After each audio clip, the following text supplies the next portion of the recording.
বন্ধু, আজ দুটো তোমাদের সংকেত বলবো। সেই সংকেত যদি তোমার সাথে মেলে তাহলে তুমি ধরে নাও তোমার সেই প্রিয় মানুষ, তোমার সেই হারিয়ে যাওয়া মানুষটি খুব তাড়াতাড়ি তোমার লাইফে আসতে চলেছে। তো সংকেতগুলো কি? প্রথম সংকেত, যেটা তুমি ড্রিমে দেখবে। ড্রিমে কী জিনিস দেখবে? ড্রিমে সেই তোমার প্রিয় মানুষের সাথে তুমি পজিটিভ স্বপ্ন দেখবে, যে তুমি তার সাথে ঘুরে বেড়াচ্ছ, তুমি তার সাথে হাসছো, তুমি তার সাথে কথা বলছো।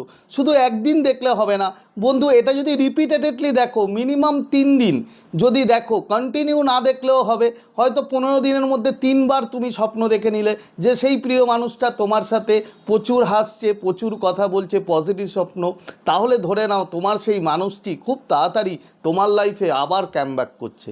আর পরের সংকেত কি? যদি তোমার প্রে করার সময় বারবার সেই মানুষটার ছবি তোমার মাথায় আসে, তোমার চোখে আসে, তাহলে তুমি ধরে নাও সেই মানুষটা তোমার লাইফে খুব তাড়াতাড়ি ব্যাক করছে।